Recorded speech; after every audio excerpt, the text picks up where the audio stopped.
Today, we will talk about the Baltic Dry Index, BDI, and why it is important.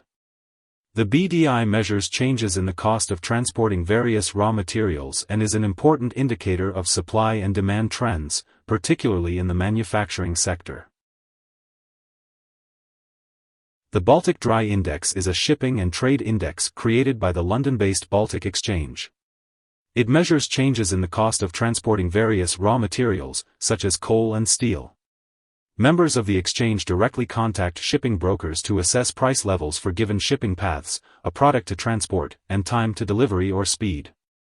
The Baltic Dry Index is a composite of 4 sub-indices that measure different sizes of dry bulk carriers or merchant ships: Capesize, Panamax, Supramax, and Handysize.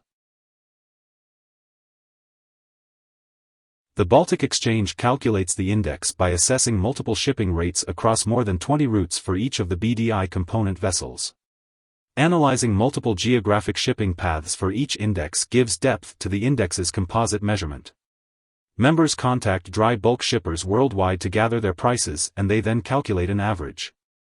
A change in the Baltic Dry Index can give investors insight into global supply and demand trends. It's based on raw materials because the demand for them portends the future.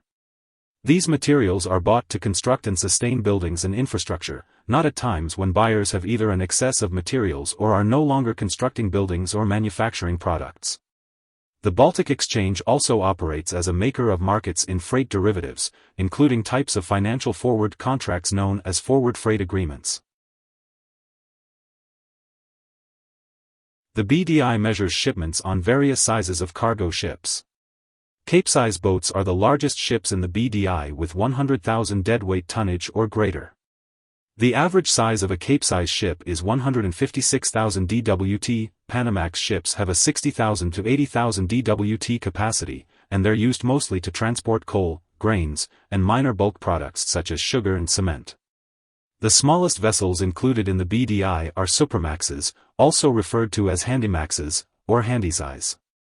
These ships have a carrying capacity of 45,000 to 59,999 dwt.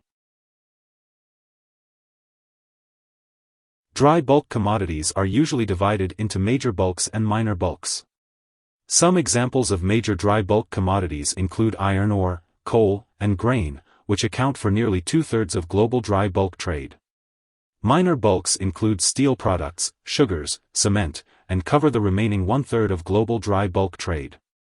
Coal and iron ore are some of the most traded dry bulk commodities, while grain is another major cargo in terms of seaborne dry bulk trade worldwide.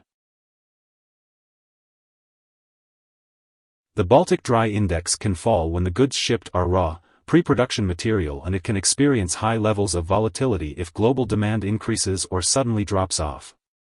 Stock prices increase when the global market is healthy and growing, and they tend to decrease when it's stalled or dropping. The index is reasonably consistent because it depends on black and white factors of supply and demand without much in the way of influences such as unemployment and inflation. The BDI predicted the 2008 recession when prices experienced a sharp drop. The index also fell dramatically ahead of the COVID-19 pandemic, indicating economic contraction, and rose dramatically as the pandemic led to snarls and delays in global shipping. Here are 3 key takeaways. 1. The Baltic Dry Index, BDI, is an index of average prices paid for the transport of dry bulk materials across more than 20 routes. 2. The BDI is often viewed as a leading indicator of economic activity because changes in the index reflect supply and demand for important materials used in manufacturing. 3. The index can experience high levels of volatility because the supply of large carriers tends to be small with long lead times and high production costs. Hope this would help. Thanks for watching.